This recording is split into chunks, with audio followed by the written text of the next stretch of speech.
Episode 3874, Make Gratitude a Family Habit.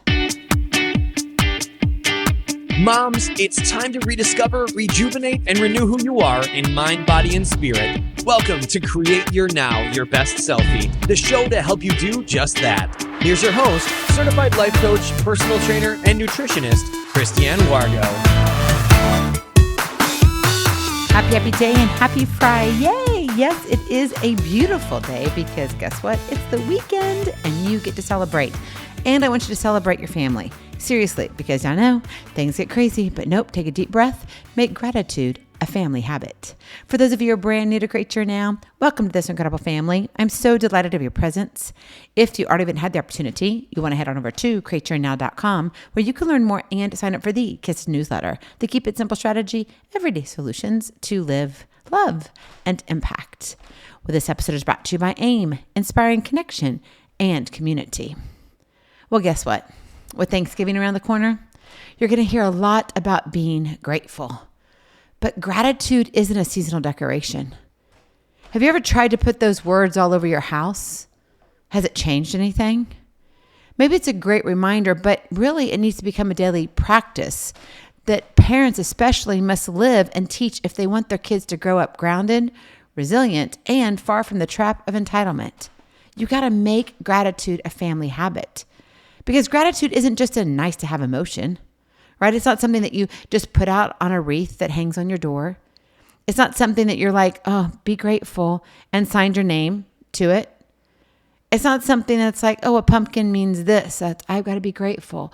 Or a turkey means gratitude, right? We have all these things, but gratitude is a fundamental mindset that shapes how we experience and respond to life.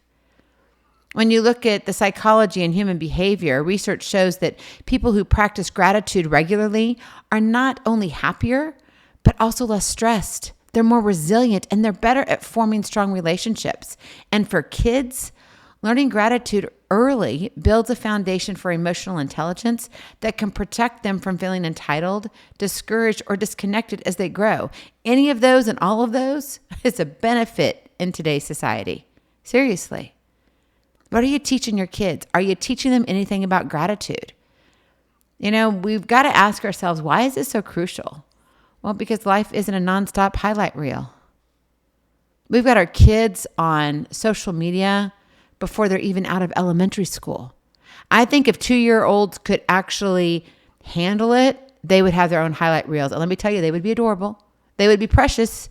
And then they would grow up over the next 10 years going, wow, I really look like that. And then something else would happen.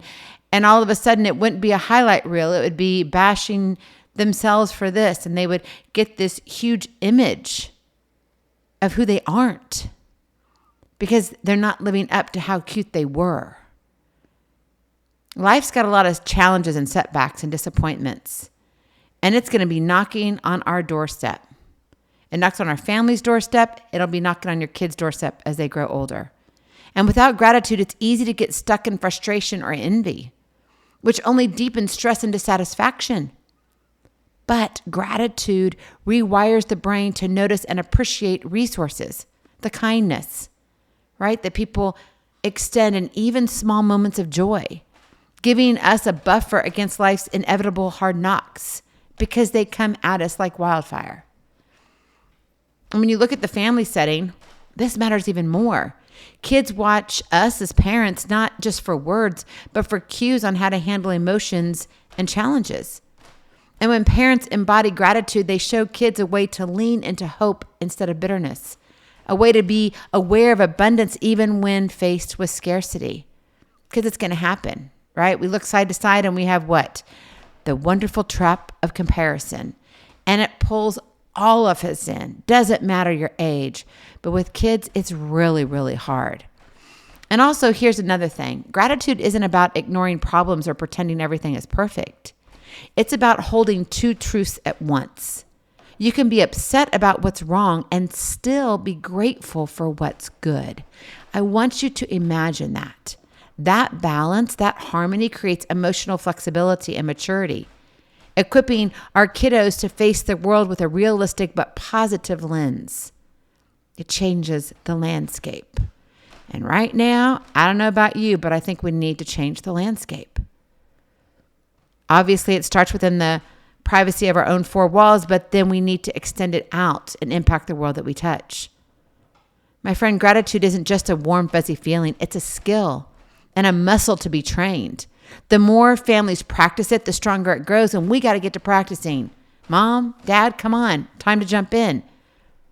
Giving us as parents and kids a daily lifeline to navigate life with courage and connection rather than entitlement and isolation.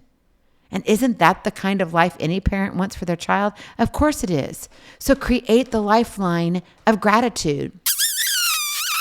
That is your Kiss to Keep It Simple strategy. Create the lifeline of gratitude. That's what you want to push out to them in a manner that they can accept it, which means you're modeling it. It's not just about, I'm going to read you this dissertation on gratitude and I expect you to follow it. No, that's boring. They're not going to catch on. You've got to model it. They've got to hear it, see it, taste it, smell it, notice it, observe it, be aware of it. If you want your kids to get gratitude, you have to show them what it looks like beyond the please and thank yous. It goes beyond that. So I want to give you some examples today, 3 of them, as to what it looks like to create the lifeline of gratitude. Number 1, make gratitude visible, not just a feeling. Kids can't be grateful for what they don't notice. Most of us default to focusing on what's missing or what's wrong. But flip that script. Create daily rituals where you spotlight what you do have together as a family. So for example, maybe at dinner you go around the table and have each person name one specific thing from their day that they're thankful for. Don't do vague things like, I'm so thankful for my family. I'm thankful for my bed. Like, be specific. I am thankful for Mom's amazing lasagna. It hit my tummy and filled me up. It's just what I needed because I had a hard day. That's specific. Or maybe it's, I scored a goal today at soccer and I've been practicing so hard. I'm incredibly grateful for my hard work. I put it in and I got a goal. This shifts gratitude from this nebulous idea into a concrete habit. And over time, your kids will start scanning their day looking for those moments themselves. You could call them the gratitude winks, right? I believe in God winks. Why not have gratitude winks? If we're not looking for it, we're not going to find it, right? You find what you seek. And a lot of times we're seeking for all the negative. Change that. Make gratitude visible. Make it tangible. Make it not just a feeling, but something that we can seek out, something that we can gift to others. Which leads me to number 2, model gratitude when things go wrong. Sounds pretty simple, doesn't it? Yeah. You see, gratitude isn't just for the wins and sunny days. It's what keeps us going when life throws curveballs. And there's a lot of those. Fastballs, curveballs. Did you watch the World Series? It was incredible. And I am not a baseball girl until it comes to the World Series. And then I'm all about the World Series. I don't care who's playing it, but I'll watch it. I enjoy it. I enjoy the sport of it. But a regular baseball game, unless if I'm actually physically there or I know someone that's playing in it, it wouldn't be my first choice. I'm not saying it's a negative. It just would not be my first choice. But anyway, I digress.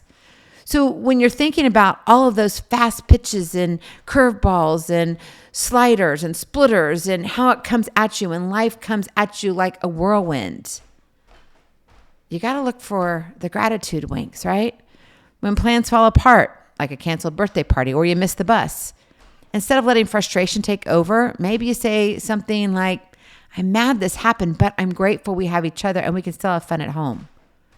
This teaches your children how gratitude works in real time to soften disappointment. Disappointment is a real thing. It's going to happen. If you think you can give your children everything, I'm here to tell you, you can't. No matter how hard you try. I don't care if you want to get them in the Ivy League of everything, top of everything. You can't do it. Do you remember those cases that parents were buying into places to position their kids? Yeah, no, that is a detriment to the well-being of our children. Our children need to make their marks on the world in the manner that they were gifted. That's when they're blessed. That's when they get to show off their gifts and talents. But in doing all of that, they're going to hit some hard roads, some hard times. There's going to be disappointments. There's going to be times where it's going to be like, I just don't think I can do this. They're going to have doubts. They're going to have that talk in their head like, yeah, you failed that time. I bet you can't do it again. But you see, if you only show gratitude when life's easy, your kids won't learn its true power. You've got to allow gratitude to work wonders in their mind. And it does. I mean, in all honesty, it's just magical. There's something about it because it moves you from what you can't control to what you can control. What you don't like to what happened good. And then finally, number 3, give without expecting immediate thanks or results. This is an important one because of the society that we have right now. So listen up. Gratitude grows best in soiled water with kindness and generosity, not transactions. Okay, gratitude isn't about, oh, well, you know what? If I give, but I got to receive too. I got to make sure I get something out of this. If you're doing everything because of a transaction, I'm telling you right now, you're going to have problems, not just with your family, but with yourself long term. And there's a lot of issues there. I'm serious. So if that's you, if it kind of hits you like, ow, that kind of hit me in the gut, Christiane, okay, go explore that further, seriously. Because gratitude grows with kindness and generosity. It's not transactional. Do small acts of kindness as a family without announcing them or expecting recognition. If it's always about you, there's a problem. Maybe you secretly donate old clothes together or write thank you notes to your mail carriers or teachers. Talk about why helping others matters without always tying it to getting a thank you note. Like, what can I get out of this? I'm going to do this so. No, you're going to do this. And you do. There's something about doing things without expecting anything in return. Kids will pick up on the idea that gratitude is tied to generosity, not just receiving.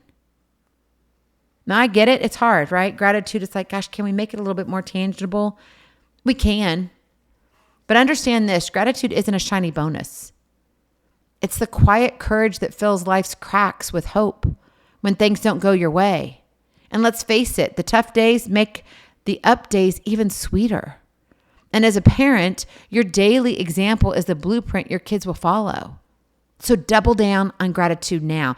In fact, when I think about it, when you have dinner or you're doing things, maybe you're going to start decorating for the holidays. Allow yourself one day a week at some point, and I would really encourage it to be an everyday thing, but if you're like, that's too much for me, then do it at least once a week. Go around and just express your gratitude. Say, I'm so grateful for, or I'm thankful for.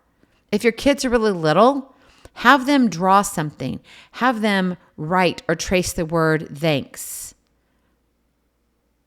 And I would encourage you to make a grateful jar or a joy jar is how I like to call it. I love joy jars. And you could put anything in the joy jar that you want. But maybe this season you're going to put things of gratitude in there. And so when things are going rough, you can pull it out as a family and go, oh my goodness, did you know this? Do you remember this? That's awesome. And everybody can have their own, or you can do it as a family.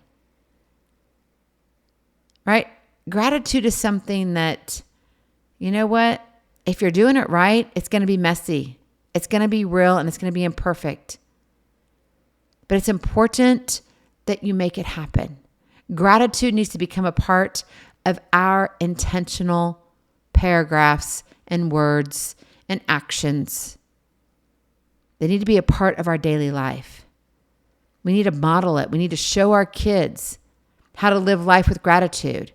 And when you do, they'll get that one of the best gifts you can give is the gift of gratitude.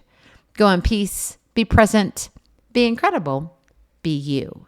I love you so very much. I cannot wait to see you on the other side. Blessings, hugs, and lots of love. We'll talk to you real soon. Have a glorious, blessed weekend. Bye-bye. Feeling inspired, ready to train for life and love your journey? Visit createyournow.com for more incredible resources to help you along the way. We'll see you next time on Create Your Now, Your Best Selfie. And remember, always be sure you consult your physician before beginning any health and fitness plan.